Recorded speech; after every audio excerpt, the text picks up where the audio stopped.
Welcome to the Gabe Gallucci Golf Show.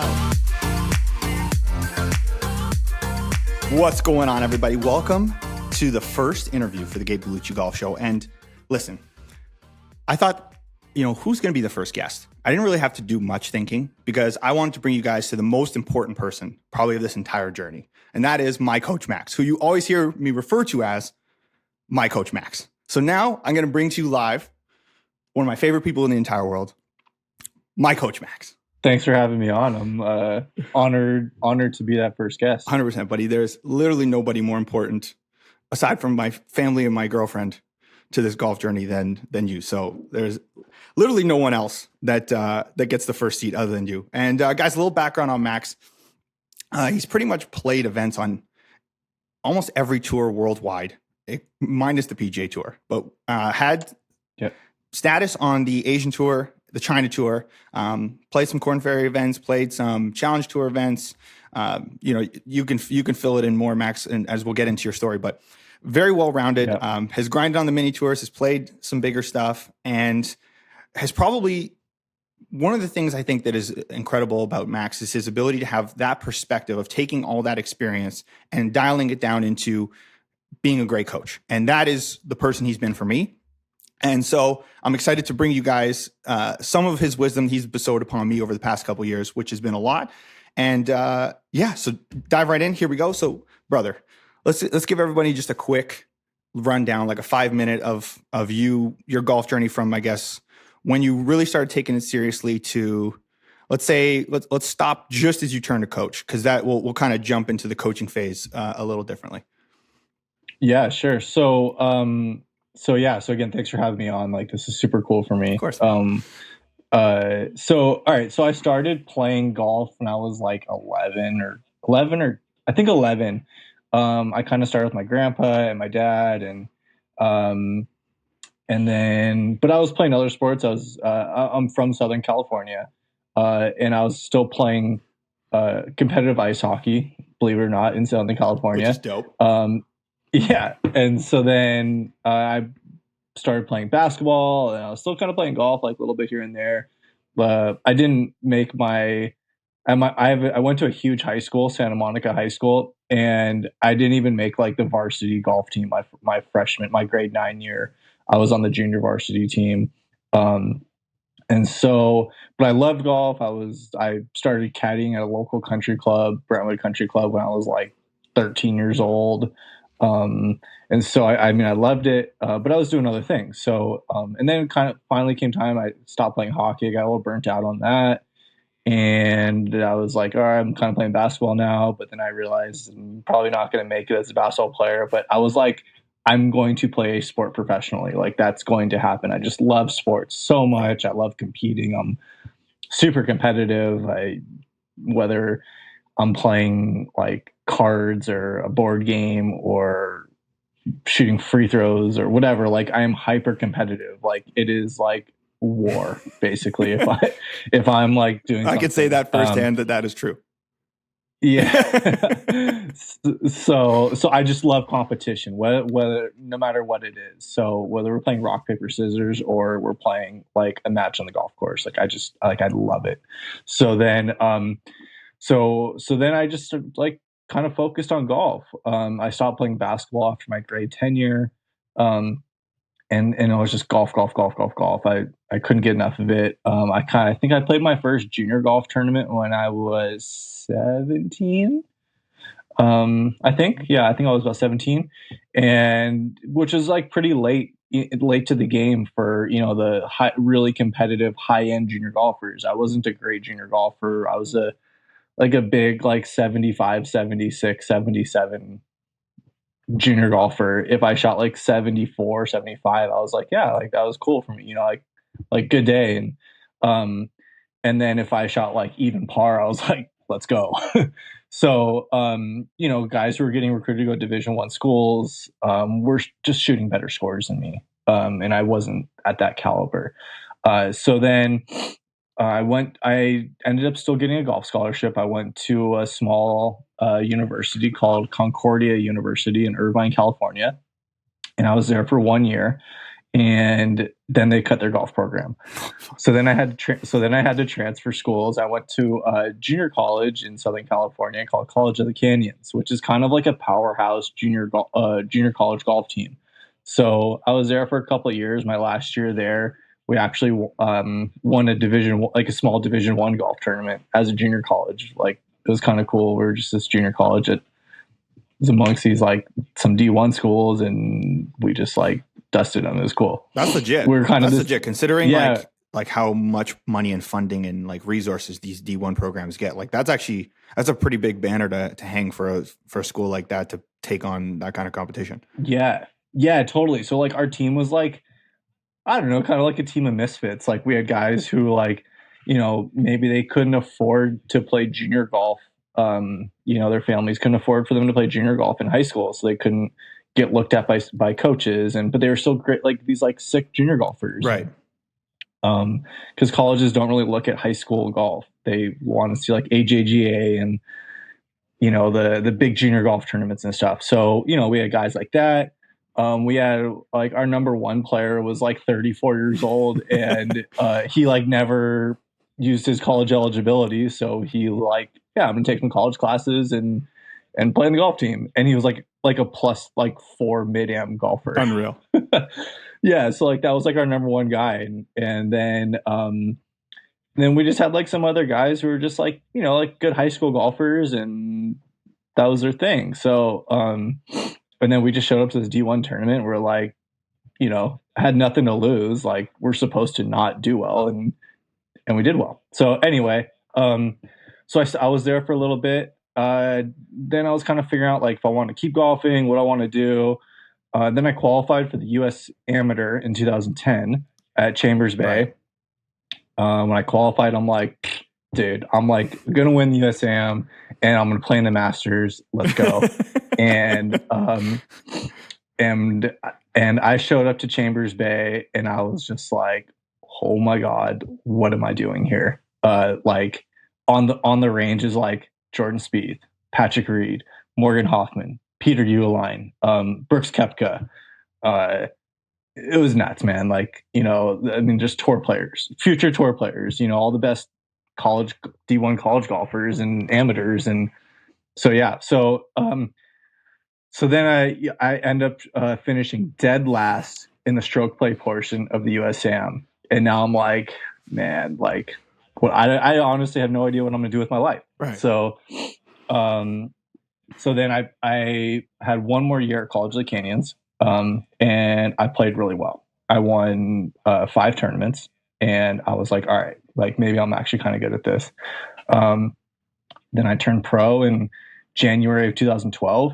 There was a tour called the National Pro Tour that I qualified. They had like a little Q school. This was before the Canadian Tour was owned by the PGA Tour. And then back when you could make a living off of mini tours, right? Dude, yeah, totally. Like the mini tours were like sick. Yeah. Like the Gateway Tour in Arizona, which isn't around anymore, was like if you lived in Arizona and like you finished in the top like 30 on the money list, you like scratched out like a teeny tiny living. Right.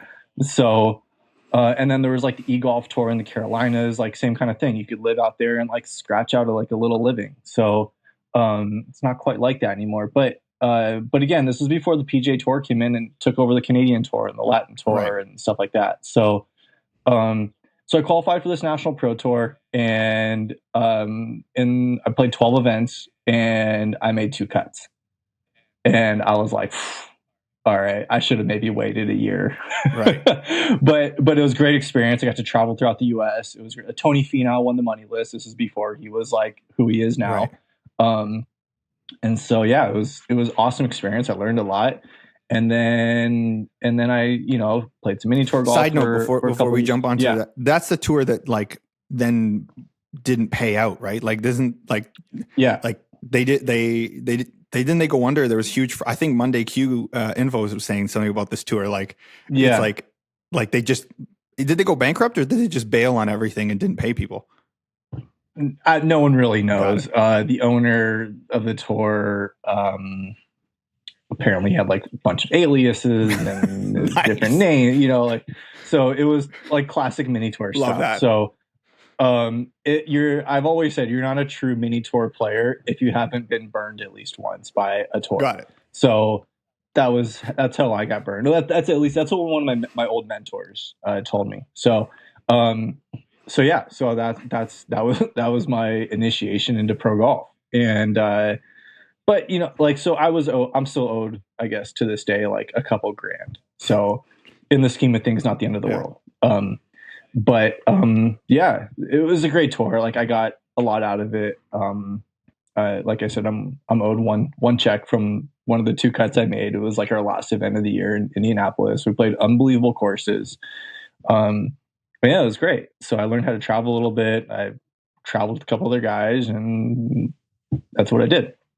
Then I played mini tour golf for a couple of years, and then I went over to Asia, played in Asia a little bit, back and forth. Then I played on the China tour, going through their Q schools, and yeah, and it was unbelievable experience. Could probably write a book on the stories I have. I've played, I don't know how, I probably have played tournaments in close to 10 different countries now. Few different continents. In South America, I've Monday qualified in a couple Latin America tour events and played a couple Canadian tour events. I've played Cornwall at the time it was a web.com, now Corn Ferry tour event. And then fast forward to March of 2019, I was flying home from a tournament in Thailand. Couple months before that, in October, I thought 2018, that was the year I played my best, and I thought, like, I'm going to get through Q school. It's going to happen for Corn Ferry Tour. And I missed by one at first stage. It was in San Diego. I had like a 15-footer on my last hole and knew what it was for, and just kind of lipped out and missed by one. Had to drive home from San Diego to LA and do my laundry and hop on a flight to China for our biggest event of the year. And I missed cut by one there too. And that was European Challenge Tour event. Victor Perez won. He's like pretty big time player now. Yep. I think Robert McIntyre, Ryder Cup guy, I think he was he finished in the top 5. And it was a $500,000 event. It was co-sanctioned with the Challenge Tour. And yeah, I missed cut by one and was like, all right, like I want to jump out of the airplane. Yeah, that's a long flight to miss by one. Yeah, it was actually the only cut of the year, except for the Corn Ferry event I played, that I missed a cut in. So it was tough. And I had just missed at Q school by one at first stage, and I think realistically that's probably when I was done, was after that. But I couldn't quite throw in the towel completely and played until March of 2019. I'm flying home from a tournament in Thailand. And that was it. I was done. Actually, the tournament ended in Thailand, and a couple of guys I traveled with, we went deep sea fishing the day after the tournament. And I was like just sitting on the boat, and I was just like eating some tuna that we just caught, like fresh sashimi. Yeah. And I was like, I'm done, boys. That's it. And they didn't believe me, and then they believed me once, like, it was it. So yeah. So then then I turned to coaching from there. A few months later, I turned to coaching. And at what point in because I forgot about this part of the timeline, when did you start working with Josh Park? So I started working with Josh in 2017. Okay. I felt like I'd worked with some other coaches. Great. I've never worked with a coach I thought was like terrible. I worked with George Gankis for like through college, kind of before he was as big as he is now, when he was like $80 an hour. Yeah, didn't you say you're like one of the first people you ever put on his, like when he was GG Swing Tips or whatever? You were one of the first I was like people on his Instagram, right? Yeah, and that was before like even like Instagram was big. So yeah, I was like one of his first Instagram like swing videos. And then yeah, so I worked with George. I worked a little bit with Dana Dahlquist back in the day, a little bit. Even before he was as big as I think he was. Dana's massive now. Like, yeah, he was just in the top. I still like communicate with both of those guys, I don't know, a couple times a year just to like check in. And I think Dana like was just voted like top 10 Golf Digest. So super cool. They're both great dudes. I worked with Logan Scott. He's the director of instruction at Oakmont Country Club in California. And I worked with John Ray Leary, who's also a pretty big coach in Southern California. And then I just felt like I needed a little bit something else. In 2017, I felt like to really get to that next level, I needed to get better technically. And I kind of doing a little research, and I feel like Josh technically was going to be the guy for me. He was just off of like friends that had worked with him and knew him. He was a very technical golf coach. Not so much of a player's coach, more like a swing technician than a golf coach. So that was the guy that's the guy I rolled with for until the end. And where was, because it would say your swing now is probably closest to what it was during that time, like from the swings I've seen from you, that kind of setup? A little bit. I try to. My body doesn't work as well as it did then when when I was putting in the work into my body that I used to. And I'm also like, well, that was 2017, 2018. So, a few years ago now. And now I'm older, and you got that dad strength though, because now you're a father. So yeah, it's still, I pretty much still plays a good role. hit it the same distance. Yeah, totally. I pretty much hit it the same distance, just not quite as efficiently as I used to, and probably lost like a teeny bit of speed. But I have some videos of Max's swing from that era in like a photo, in like an album on my phone, and they just make me want to throw up because they're so good. Like especially like it was the efficiency. It's the economy of motion. And I think that was one of the big things for me. Like, so it's interesting. So as you guys can see, like obviously the breadth of experience here is wild, right? Like we're talking playing golf on multiple continents, adjusting to different grasses, different conditions, different people, different climates. I remember you telling me, playing on some of the Asian tour events, like it's so humid you wear rain gloves instead of normal golf glove, just that depth of experience. And I think this is, coming now to your coaching era. I think this is what makes you so great as a coach, being one of your students, is your ability to pull from so many different things. Like nothing you tell your student is like theoretical. It's all pretty much been lived.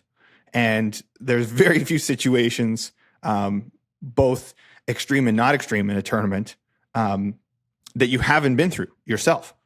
And I think that's, totally. I think that's been a massive weapon. And then also, to be able to kind of play in that level, the level of consistency required.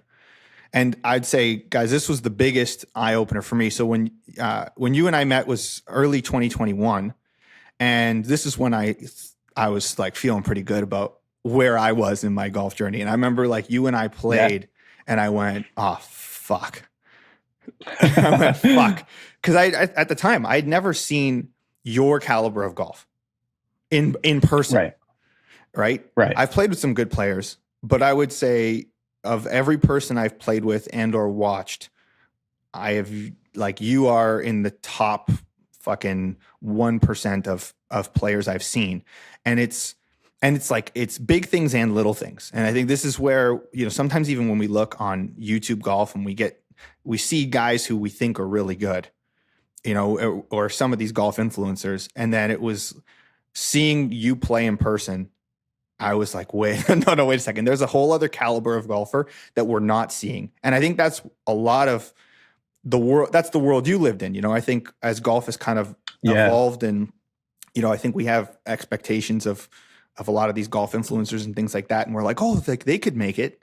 They could potentially go. And I'm like, guys, no. You haven't seen the guys who have done this grind and have the chops and still came up a little short.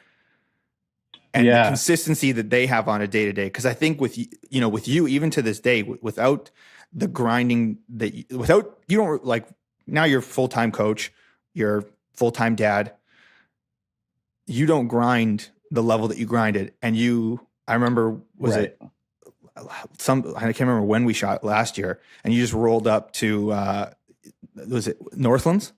What was that course you shot 62 at? Oh no, Newlands, yeah. Newlands. And he just rolls up on like a fucking Wednesday morning and just drops 62, and it's like, okay, cool, yeah, got it. Sick. I don't always shoot 62, but and I had a day. But yeah, like a big eye opener for me was in 2014, I think it was. I was playing a mini tour event in Arizona. And I'm not going to say the name, but I was paired with the guy who's now on the PGA Tour. And he was an older guy. He ended up making it to the PGA Tour at his late 30s a few years ago. But so he was older than me then by a few years, and I was in my like mid 20s, and I thought I was like good. And I was probably making maybe like 2/3 of my cuts in mini tour golf. And this was like, these are competitive mini tours. Like guys are hungry in Arizona and the States, like, and so I'm paired with this guy, this veteran player, and I think I maybe like made the cut and finished at the bottom, and he was leading after 2 days. We were paired together the first 2 rounds, and like this guy's game was just like so like vanilla.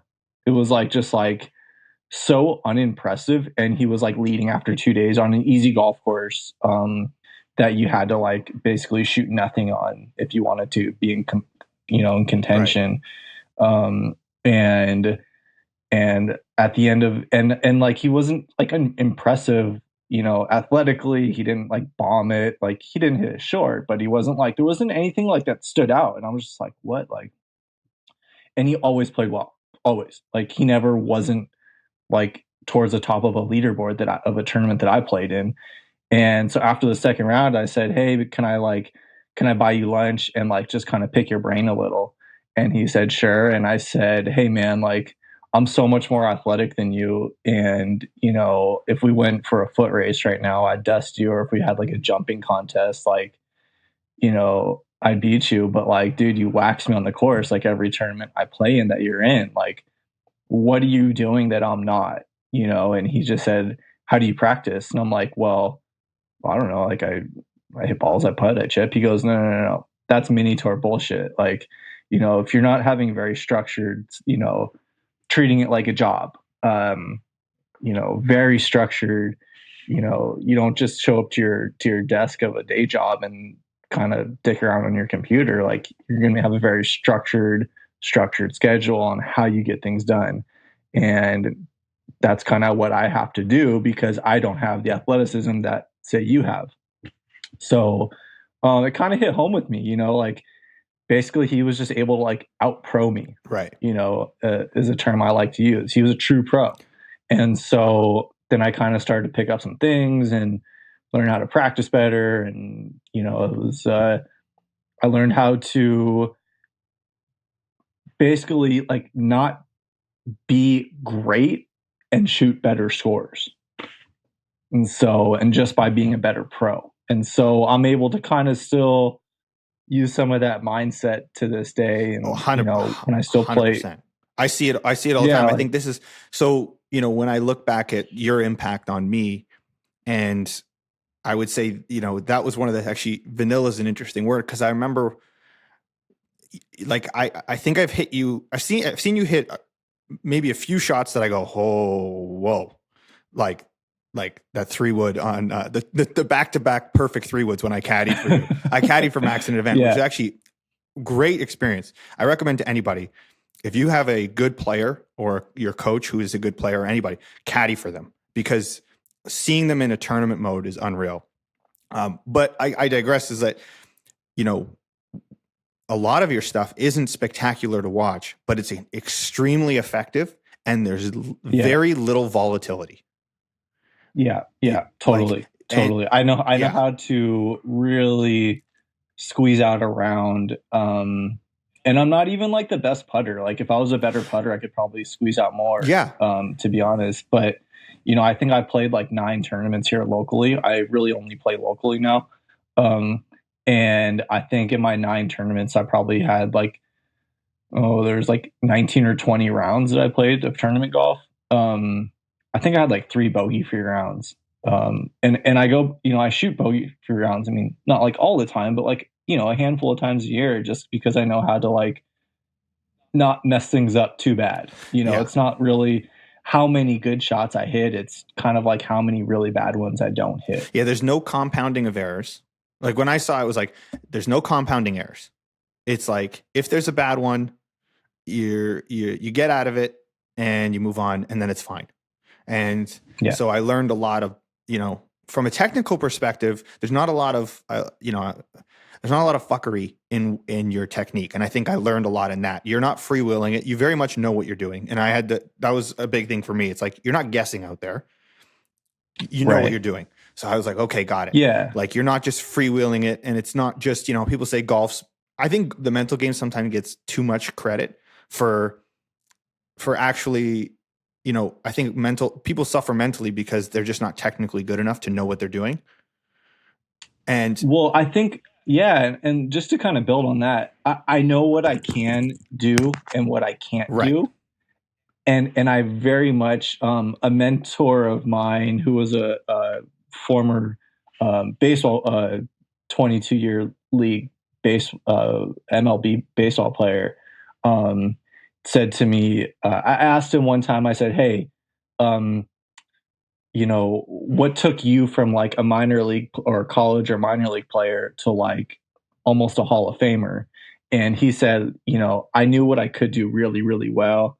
And I didn't try and, he was like a super fast leadoff hitter. So he was like, I'm never going to try and be like a Mark McGwire or a Sammy Sosa or, someone who's just there, or Barry Bonds, who's trying to hit home runs. If I do that, then I'm gonna have to find a new job because I'm gonna get cut from my team.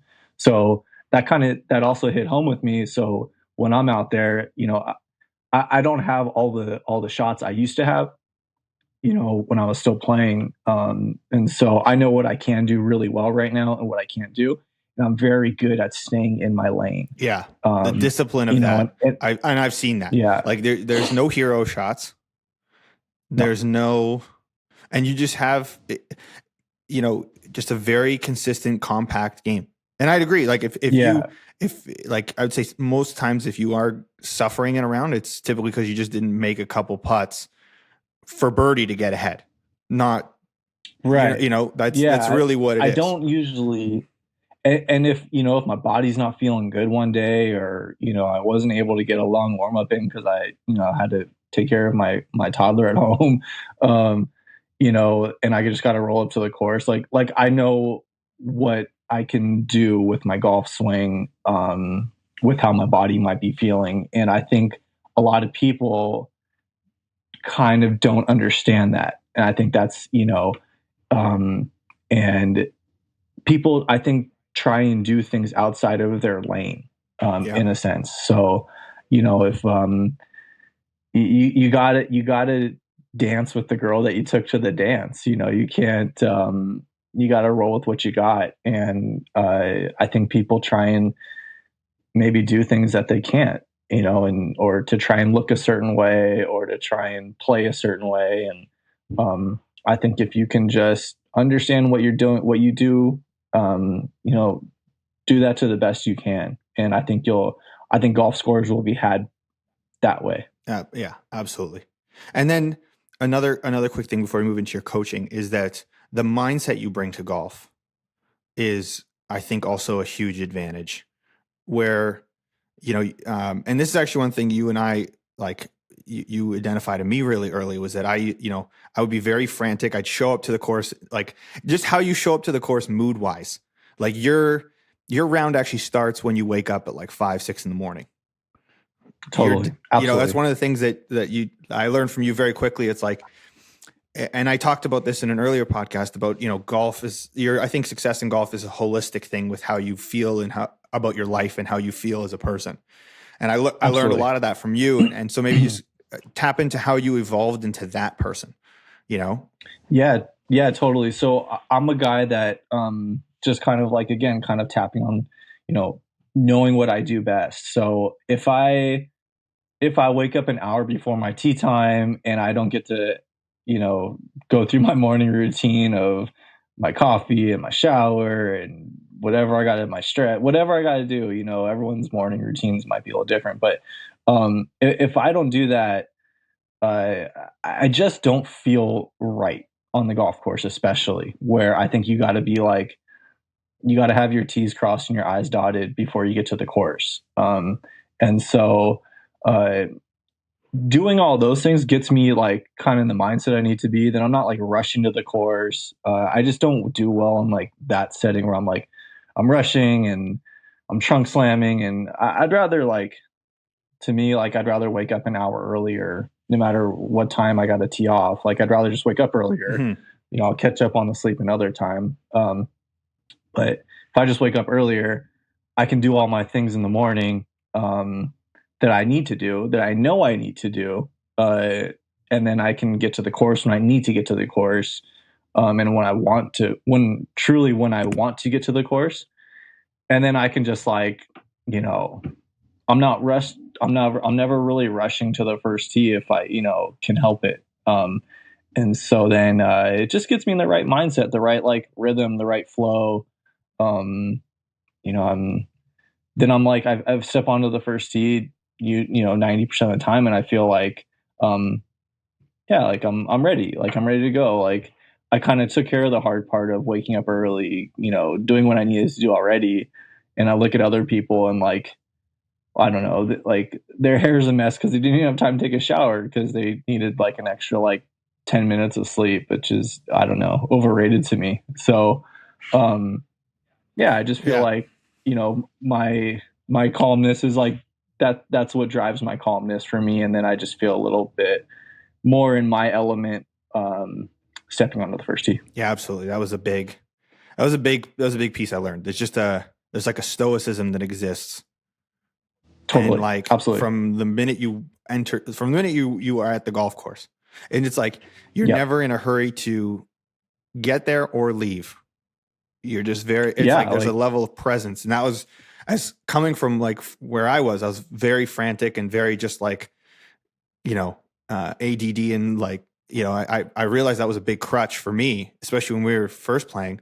I was like, man, I'm not ready. Chaos. I'm not ready to actually be present. And, know, yeah. And I was like, that was a big wake up call. It just, amongst other things. So now, so some guys can do that though, like some people can't. And if you can do that, hey, like, great. But I think, I don't think people are honest with themselves in like what they can and can't do. And I think if golfers can get a little bit more honest with themselves on what they can and can't do, they will actually shoot better scores instead of trying to do what you can or what you can't do, Totally. Just if they can lean on what they, can do, I think they would play better. So then how did you learn to manage the ego? Because as a guy, and especially as a competitive guy, right? Like we're all like, yeah, I can do more. Sure. When did you learn to manage the ego? Was it? That's a really good question. So a mentor of mine, old mentor of mine back home, we used to talk a lot about ego. What is it really? We talked about being present. I would, go as far as say he was probably like my mental coach at one point. There's a guy, I don't know, like a life coach kind of guy named Vern Howard that was kind of like his guy. And he tried to relay that stuff to me. And he was all about like being present. Another guy named Eckhart Tolle was like a guy I would kind of like look into his stuff. The power of now was Eckhart's thing. Yeah. So, I kind of, the ego is something that like we just kind of make up, in my opinion, right? Yeah, yeah. Like, I think it's just something we make up and build up in our own minds of, and it's, if we can just take a breath from time to time and say like, what is really important here? So is it really important for me to try and like hit a hoisted like 3-iron over a water to a tucked pin so I have like 10 feet for eagle? Or can I just like hit my like low skanky like 3-iron to like the right of the water, like to the right fringe, and have like 45 feet for eagle, because like the percentages of making that 10-footer for eagle aren't even that high. So can I just like lag my 50-footer from the away from the water and get a birdie that way? What is really important here? What risks are worth taking? Right. And if you can manage that, and yeah, if you're like playing like with your boys or something, that's different than if you're playing in a tournament. But the more you can practice like kind of managing those expectations, because expectations and pressure is something we build and put in ourselves. So if we can manage our expectations, I think is a big thing. Having less expectations, I think, is a very important thing. So yeah, and that taps into another piece, diverting from the ego, is another skill that you have that also, because you didn't really know what decade or any of that was, but what I did also find interesting is that your course management awareness and your still is something I'm still trying to digest and glean. Because one of the things I find fascinating whenever I ask you about shots, and even when I get you to do assessments of situations I've been in, is the amount of inputs you're taking in to make a decision. Yeah. Right. And I think, when you're, depending on where you're at with your game, your ability to take in those inputs can be clouded by fear or trying to execute Absolutely. the technique correctly, or whatever. Yep. And what was so interesting hearing you, especially when I caddied for you and hearing kind of recaps of different shots, was just saying like, I'd ask you about a shot and you'd be like, well, there's this slope here and we're on this grass. I know the wind's coming off here, and so this is my option, right? This is what I'm doing because of this, and this, right? And I was like, oh wow, like just the depth of inputs I found so fascinating on, and this goes to kind of the level I think between good golfers and that next jump of like people playing checkers versus chess. And you hear that and you're kind of like, yeah, but what are you talking about? And it's like, no, it's that situational awareness of taking in those inputs and being able to make a decision and then executing. Yeah, totally. There's a Phil Mickelson was a guest on David Fairley. I love that clip so much. Yeah, I'm sure you know the clip I'm going to bring up. So he talks about like, someone hitting their wedge like 120 yards or something it was. And then he goes through like, okay, well, have you factored in like the wetness of the grass? Are you into the green? Well, you got to add 5 yards there. Are you down green? Now you can take off 5 yards, wet club face. Well, that always spins the ball less. Wet golf ball, all these things, right?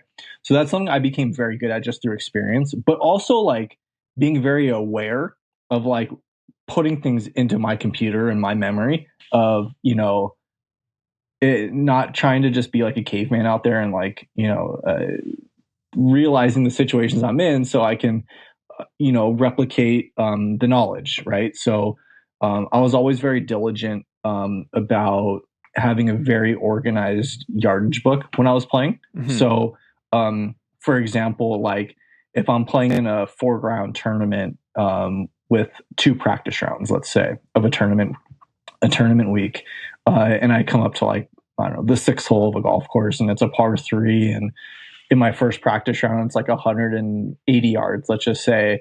Well, that might be like that was like a, pretty stock, like, 7-iron for me. Like, it was like between 175 and 180 for me, a 7-iron. And, okay. So like first inclination is like, yeah, just reach for your 7-iron and flag it. Well, okay. The greens are firm. So if I fly it to the hole, it's just going to bounce. Now that 7-iron is going to end up at 190, 30 feet past. The green sloping from back to front. So now I've got a super downhill putt. Okay, what's the front edge of the green? Okay, so the front edge, so the pin's 15 on. So now the front of the green's only 165. Well, now that's like a really, really clean number for my 8-iron. That's like stock flying 8-iron, 165. Okay, cool. So now that, and if I fly the 8-iron 165 on a firm green, maybe it gets 20 feet of rollout or 25 feet of rollout. Next thing you know, that 8-iron just went like 175. Now I'm 5 yards short of the flag, and I've got 15 feet. And do I hit my 8-iron 175 or 180 yards? No, of course not. But I know that 8-iron if I fly at 165, it's not going to be at 165. If I fly my 7-iron at 175 in that situation, it's not going to end up at 175. So then I would write down like little notes in my yardage book. Okay, it was 180 pin. I hit stock 8-iron. It pitched at 165 and ended up at 176. So I would kind of write that down. And then the next day, I would have a reference point, right?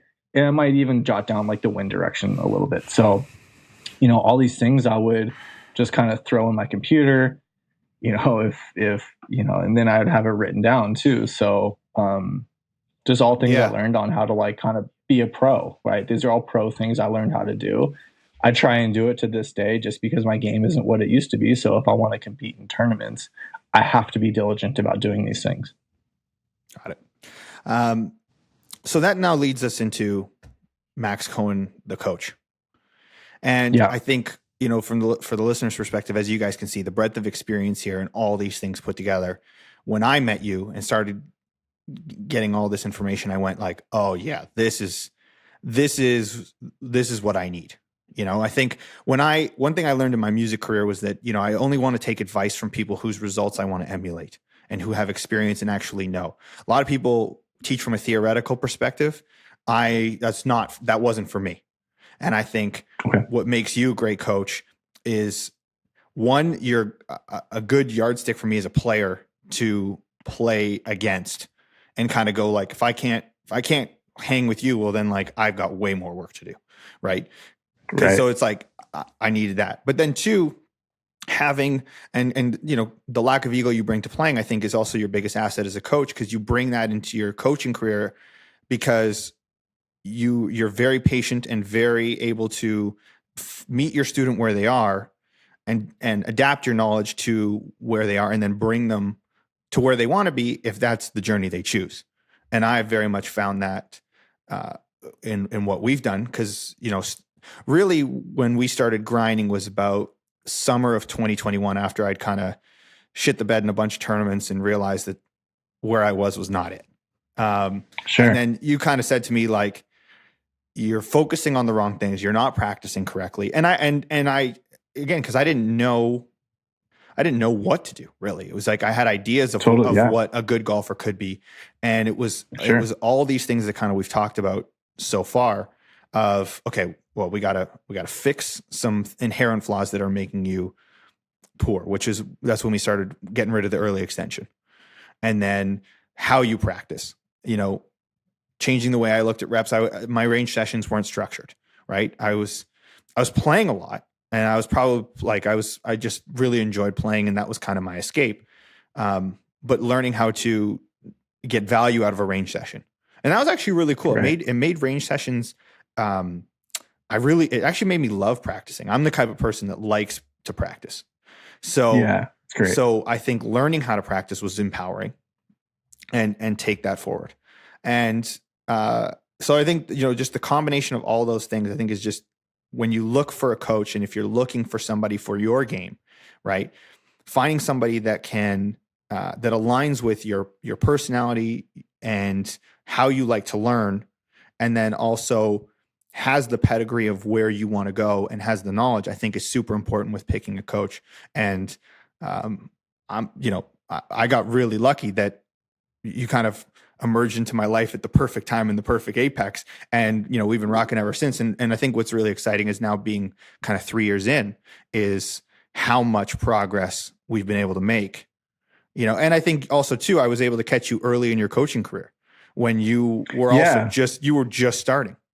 So yeah, for sure. I wish that I had the knowledge and coaching that I have now when we started. I mean, I'm sure every coach wishes that they, some form of that in their lives, but especially like in the last, I don't know, year and a half or 2 years, what I think I've been able to learn some more technical things to apply to what, to my like player experience, I guess, or the values I have as a player that I'm able to relay to you. And the combination, I think, especially as of late, it's been pretty cool evolution. I think the last 8 months that we've been able to or 10 months or whatever it's been, last little bit.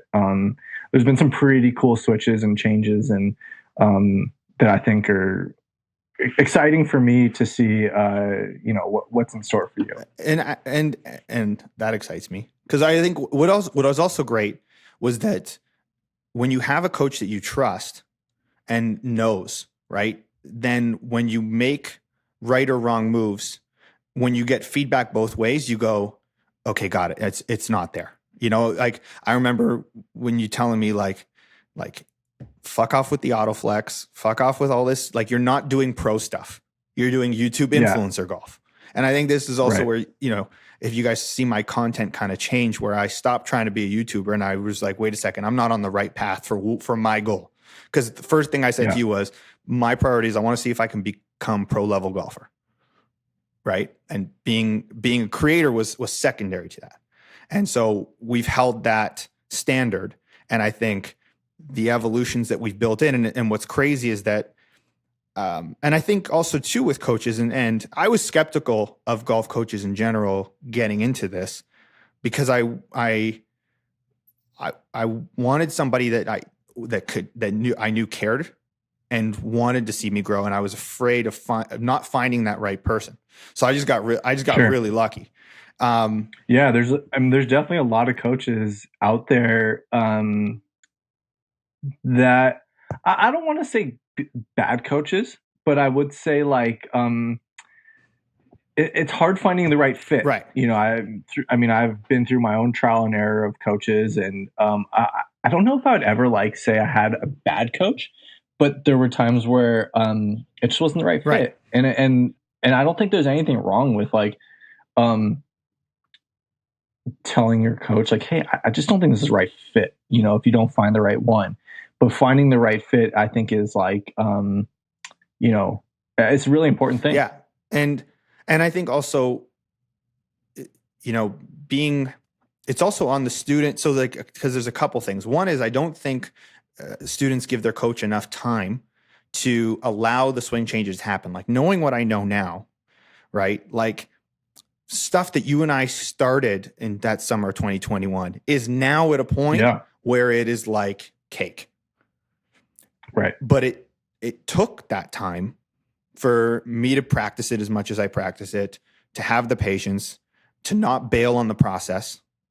And I also think coaches also aren't given necessarily time from their students to bake in the changes. So I think there's also that push and pull of like, golfers go in there and true, at the beginning, there were a lot of times where I was like, I wanted to improve faster, but learning, just like how long it takes to implement a change, you have to trust that you got to give your coach also that time. Like, you have to build that relationship and that trust for the evolution to exist. And I think that's also been interesting learning, just about how golf improvement really moves the needle.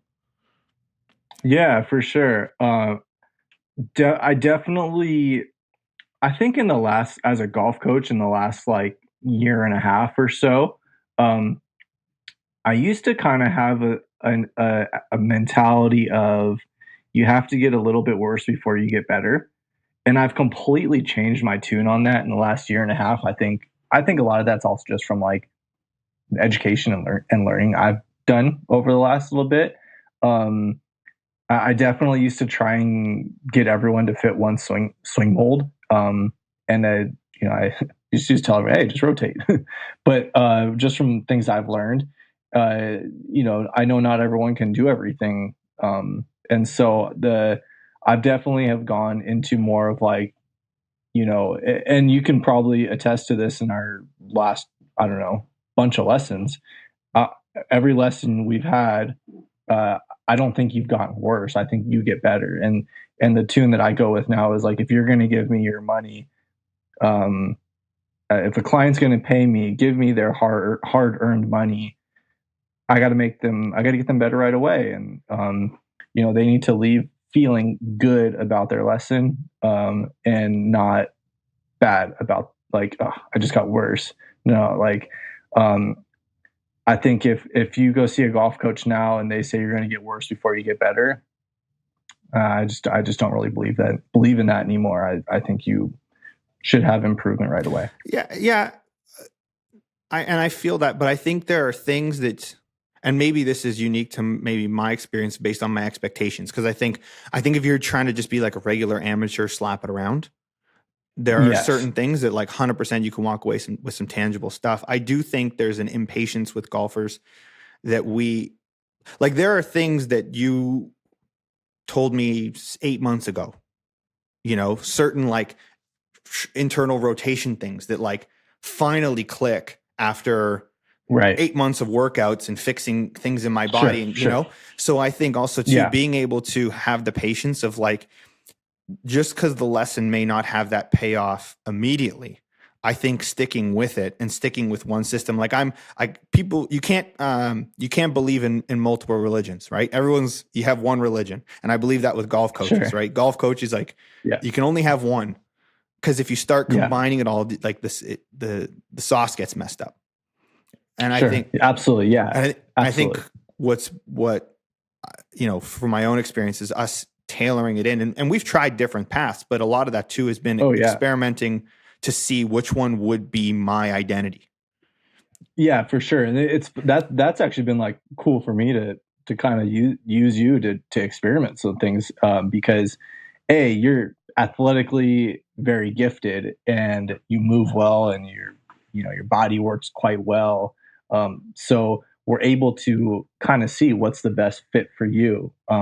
You also are blessed with time. Like you're able to put in a lot of time into this.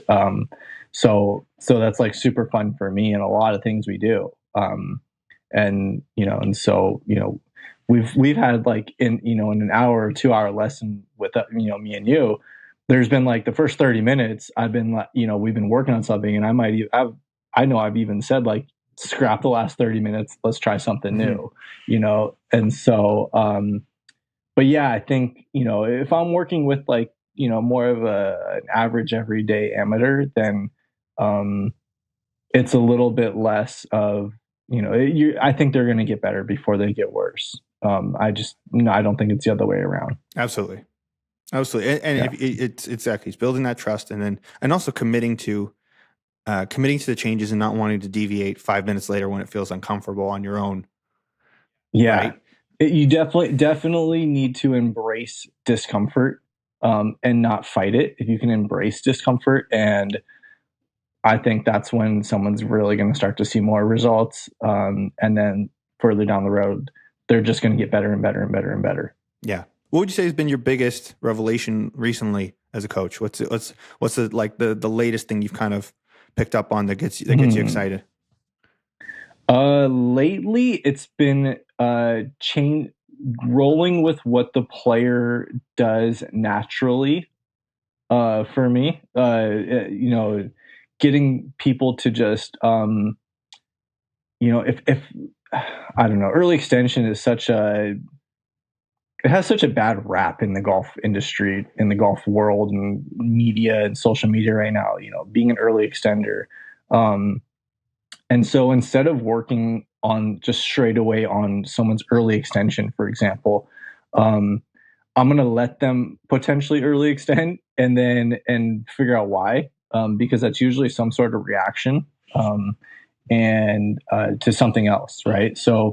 Um, so yeah, I'm letting people kind of move how they naturally move, and then utilizing that as much as possible. So, for example, like a student of mine he was a college volleyball player, so naturally he's like a big jumper, right? He just loves to jump, Right. and he can obviously jump quite high. He also has like super duper long arms and long legs. Like it's like way longer than like his height is.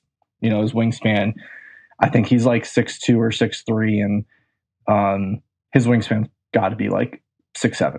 So he's got like crazy long arms, and his legs are like super long too. So, is a guy like that going to like sit and rotate and, probably not, that's going to be hard for him to do with how long his legs are and how long his arms are. He's going to have to get his arms like super bent, and he's going to run out of arm at some point. But he likes to just jump. So I've been kind of working on him like, all right, let's just get more vertical. Like let's jump higher. Right. So, yeah, and I think a few years ago I probably would have tried to take the jump out of them. And yeah, I think just kind of revolutionizing and evolving myself as a golf Right. coach it's been fun for me for sure. It's trying to learn all the time. Yeah, and So. that's, as a student of yours, that's one thing I appreciate, is that you're not stagnant. You're constantly training up, Yeah, like you're constantly experimenting. Like and you're not dogmatic to a fault. And I like that, because I look at a golf coach is similar to what I do in music, of like, you're trying to help the artist get to their end result, right? Of their right end result, based on what they totally. do best, Yeah, right? And so, absolutely. Yeah, like, yeah, that was a key thing for me, and one thing that I feel like we've done really well. I think the difference maybe between me and to give some context, to wrap this up, kind of saying like how we work together, is, I think, from the beginning, my goal has always been to see if I can get to most elite golf I can possibly pull off for myself.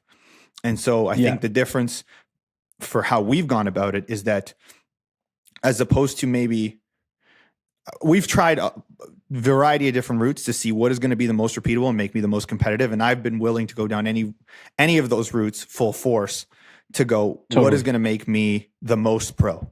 Like, basically, from taking all your experience, all your learning, how do we mold myself into the most confident and the most pro?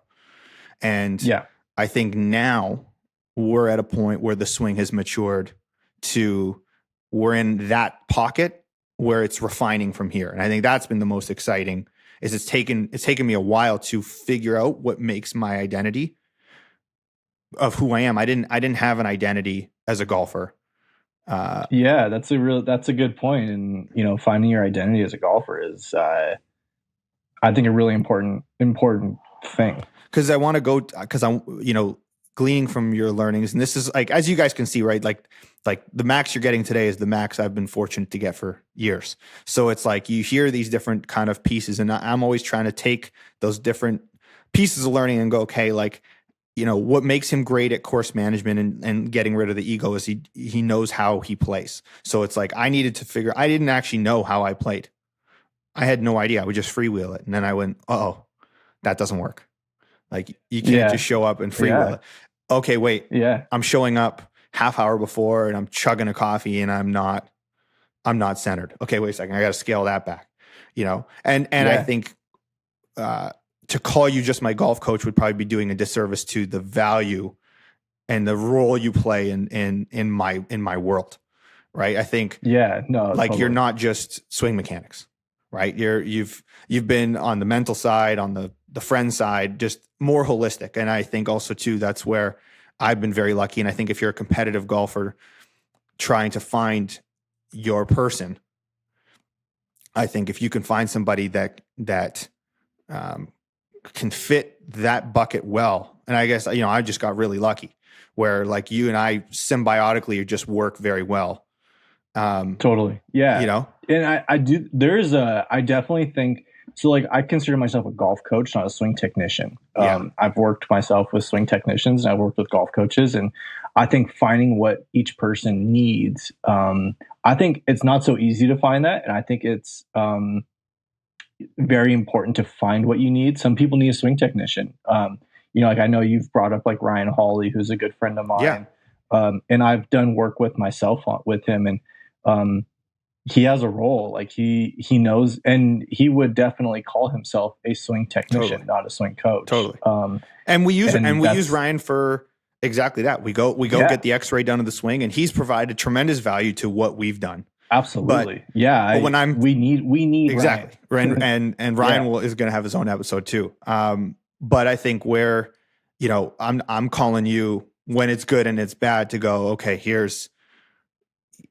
what do I do?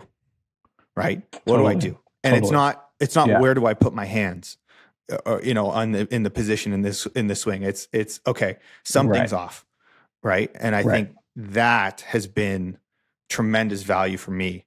And that's why I love you with everything I got, because it's like the transformation. I think, though I wish selfishly I was maybe further ahead in the journey, what you've done to help me as a person, I think the wins from that have been so much greater. And I think in the Sure. past couple of years, I think having a coach in your life that truly gives a shit about you. And that was something I never had in music. I had to do everything in so much isolation.